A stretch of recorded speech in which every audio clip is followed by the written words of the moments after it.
Channel के माध्यम से सुनाई गई कहानियां अनुभवों की वास्तविकता का दावा नहीं करती है। चैनल का उद्देश्य कहानियों के माध्यम से किसी भी तरह का अंधविश्वास फैलाना या अंधविश्वास को बढ़ावा देना नहीं है। किसी भी धर्म संप्रदाय को ठेस पहुंचाना नहीं है। कहानियों का उद्देश्य केवल मनोरंजन है। भारत के एक दूरदराज इलाके में स्थित कालापुरवा एक ऐसा गांव था जिसके बारे में लोगों ने केवल डरावनी कहानियां सुनी थी। यह गांव चारों ओर से घने जंगलों और ऊंचे पहाड़ों से घिरा था। गांव में मुश्किल से 50-60 परिवार रहते थे, लेकिन उनकी ज़िंदगी डर और खौफ के साए में कट रही थी। कहा जाता था कि सूरज ढलने के बाद यहाँ हवा भी सहम जाती थी। गांव में स्थित एक पुरानी हवेली थी जिसे लोग भूतों का घर कहते थे, जो कि गांव के इस खौफ का मुख्य कारण थी। हवेली से हर रात चीखने चिल्लाने की आवाज़ें आती। कभी कभी किसी महिला के गाने की धीमी धीमी आवाज़ आती और डरावनी गूंज सुनाई देती थी। लेकिन जो सबसे ज़्यादा डरावना था वह था उन लोगों का गायब होना जो इस हवेली के करीब जाने की कोशिश करता था। शहर के मशहूर पत्रकार आदित्य के लिए यह कहानी किसी चुनौती से कम नहीं थी। उसे अजीब और डरावनी जगहों पर जाकर उनकी सच्चाई उजागर करने में बेहद रुचि थी। जब उसे कालापुरवा के बारे में पता चला तो उसने वहां जाने का फैसला किया। आदित्य जब गांव पहुंचा तो उसे गांव वालों के चेहरे पर अजीब सी दहशत नजर आई। वह समझ गया कि यहाँ कुछ ऐसा था जो सामान्य नहीं था। गांव के लोग उससे बात करने से भी बच रहे थे। गांव के एकमात्र बुजुर्ग, जिन्हें सब दादाजी कहते थे, ने आदित्य को समझाने की कोशिश की। बेटा, उस हवेली से दूर रहना। वह जगह मौत का कुआं है। न जाने कितने लोग वहां गए और लौटकर नहीं आए। जो लौटे वो जिंदगी भर के लिए पागल हो गए। लेकिन आदित्य, जिसे रोमांच और सच्चाई की तलाश का जुनून था, उसने इन सब बातों पर ध्यान नहीं दिया।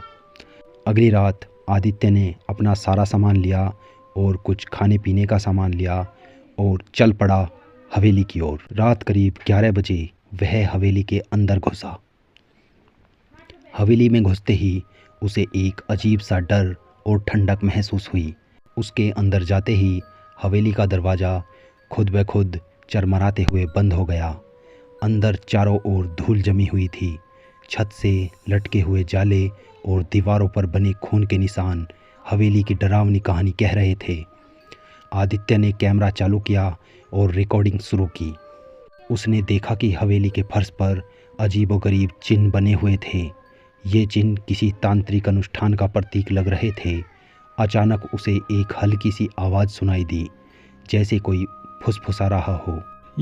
यहाँ कौन है? उसने डरते हुए पूछा। आवाज़ धीमी होती गई। जब आदित्य ने कमरे के कोने की ओर टॉर्च मारी तो उसे एक परछाई दिखी। यह परछाई एक महिला की थी, लेकिन उसका चेहरा विकृत और डरावना था। परछाई अचानक गायब हो गई। आदित्य ने खुद को संभाला और आगे बढ़ा। जैसे ही उसने हवेली में आगे कदम बढ़ाया, उसे हवेली के एक कमरे से किसी के रोने की आवाज़ सुनाई दी। वह जैसे ही दरवाजे के पास गया, दरवाज़ा खुद ही खुल गया। कमरे में एक झूला था जो अपने आप हिल रहा था। वहाँ उसे एक बच्चे की खिलखिलाहट सुनाई दी। आदित्य का दिल तेज़ी से धड़कने लगा।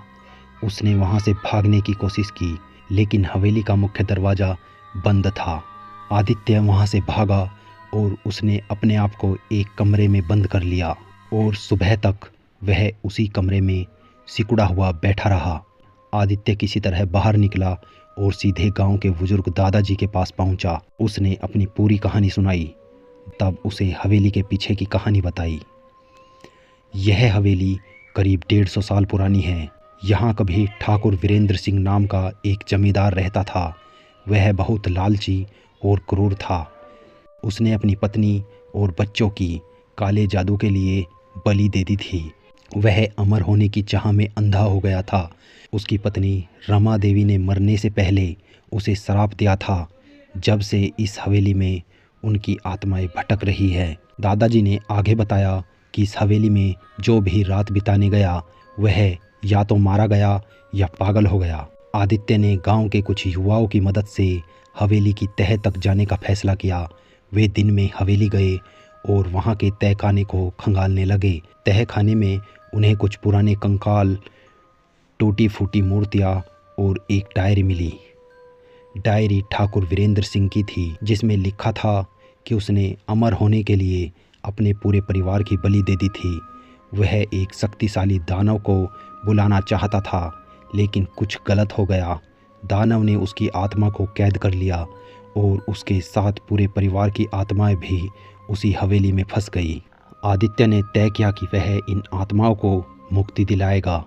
उसने एक प्रसिद्ध तांत्रिक को बुलवाया, जो आत्माओं को शांत करने के लिए अनुष्ठान करने वाला था। रात का समय चुना गया। अनुष्ठान शुरू होते ही हवेली में अजीब घटनाएं होने लगी। दीवारों से खून टपकने लगा, हवेली जोर जोर से हिलने लगी और हवा में अजीब सी चीखें गूंजने लगी। तांत्रिक ने मंत्रों का जाप तेज कर दिया। अचानक वहाँ एक काली परछाई प्रकट हुई। उसका चेहरा पहले से भी ज़्यादा विकृत था। उसने जोर से चिल्लाकर कहा, तुम्हारी कोशिश बेकार है। यह हवेली हमारी कब्र है और हम यहाँ से कभी नहीं जाएंगे। तांत्रिक ने मंत्रों के साथ उस पर गंगाजल छिड़का। रोशनी की तेज चमक हुई और वह चीखती हुई गायब हो गई। अनुष्ठान के बाद हवेली शांत हो गई, लेकिन आदित्य को लगा कि यह शांति स्थायी नहीं है। गांव के लोग अब भी रात के समय उस हवेली से दूर रहते हैं। आदित्य ने अपने अनुभवों पर एक लेख लिखा, जिसमें उसने कहा, कुछ रहस्य इंसानों की समझ से परे होते हैं। हमें उन्हें सुलझाने की बजाय उनका सम्मान करना चाहिए। यह कहानी केवल एक भूतिया घटना नहीं, बल्कि इंसानी लालच, अंधविश्वास और प्रकृति से खिलवाड़ के परिणाम की चेतावनी है। काला पूर्वा आज भी हमें याद दिलाता है कि कुछ ताकतें हमारी सोच से परे है और हमें उनसे दूर रहना चाहिए।